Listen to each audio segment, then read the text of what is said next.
Hello दोस्तों, सुप्रभात।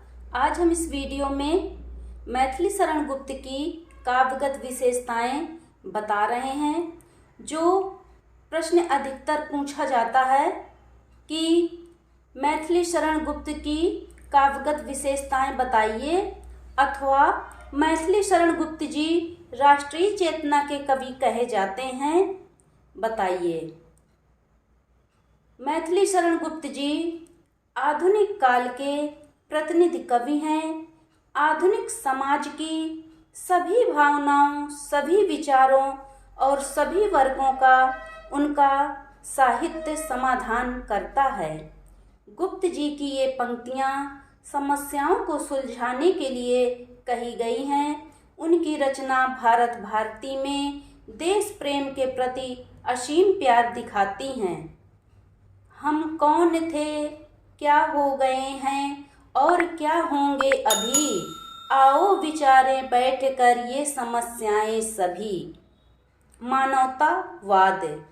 आधुनिक काल की कविता भावना के स्थान पर बुद्धि प्रदान होकर जनता का उद्बोधन करती हैं। गुप्त जी की ये पंक्तियाँ कितनी ही सार्थक हैं, जिन्होंने संपूर्ण जनता को जागरूक किया है। हे ब्राह्मणों, तुम पूर्वजों को तुल्य ही ज्ञानी बनो, भूलो न अनुपम आत्मगौरव धर्म के ध्यानी बनो।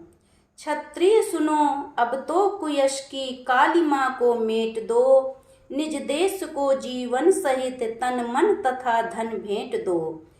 गुप्त जी ने जनता के हृदय में कर्तव्य भावना, उत्कर्ष और प्रेम दिखाया है। गुप्त जी की नारी भावना। मैथिली शरण गुप्त जी के काव्य की विशेषता है नारी का महत्व।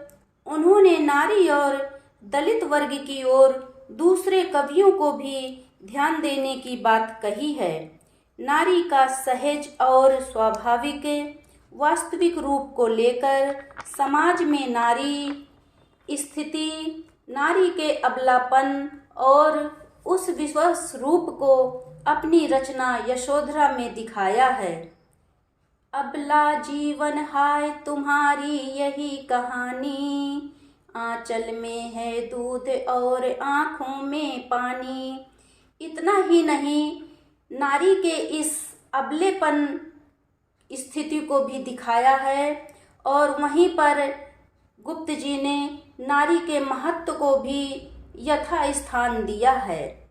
नारी महत्व। आधुनिक काल के कवियों ने नारी का महत्व, नारी का गौरव, नारी की गरिमा समझकर समाज में उसे उचित स्थान देने का संकल्प लिया है। इसलिए गुप्त जी नारी के प्रति सम्मान भावना को व्यक्त करते हैं। एक नहीं दो दो मात्राएं, नर से भारी नारी। गुप्त जी की देश प्रेम और राष्ट्रीय भावना। आधुनिक काल की कविता गुप्त जी ने देश प्रेम, राष्ट्रीयता और भारत के गौरव को कविता का विषय बनाया है। गुप्त जी के काव्य में सारे राष्ट्र का हृदय बोलता है। इसमें संपूर्ण राष्ट्र की पुकार है।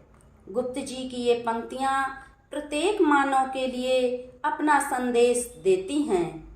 जो भरा नहीं है भावों से, जिसमें बहती रसधार नहीं, हृदय नहीं वो पत्थर है, जिसमें स्वदेश का प्यार नहीं।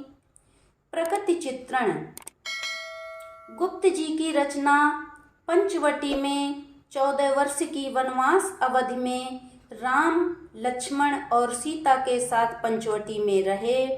पंचवटी के प्राकृतिक सुंदरता, लक्ष्मण की सेवा और कार भाव का सुंदर रूप दिखाया गया है। पंचवटी की उस मन को मोह लेने वाली लुभावनी सुंदरता को प्राकृतिक छटा के रूप में इस तरह से देख सकते हैं।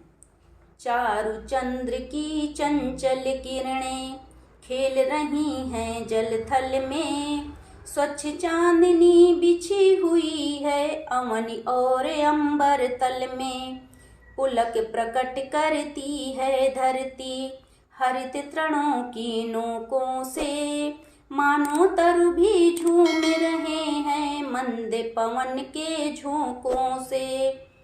गुप्त जी की इन पंक्तियों में अनुप्रास अलंकार और उत्प्रेक्षा अलंकार का सुंदर उदाहरण है। अगर परीक्षा में यह दोहा पूछा जाए कि चारुचंद्र की चंचल किरणें खेल रही हैं जल थल में, इसमें कौन सा अलंकार है, तो इसमें अनुप्रास अलंकार है। और नीचे की दो पंक्तियों में पुलक प्रकट करती है धरती, हरित तृणों की नोकों से मानो तरु भी झूम रहे हैं मंद पवन के झोंकों से, इन नीचे की दो पंक्तियों में उत्प्रेक्षा अलंकार है। गुप्त जी के काव्य में प्रेम का अथाह सागर सभी के हृदय में हिलोरे मारता है। अपनी अनेक विशेषताओं के कारण गुप्त जी जाने जाते हैं। भक्ति भावना, संस्कृति से प्रेम, प्रकृति प्रेम, नारी के प्रति सहानुभूति और समाज सुधार पर गुप्त जी ने विशेष बल दिया है। उनके काव्य में संपूर्ण राष्ट्र की पुकार निहित है।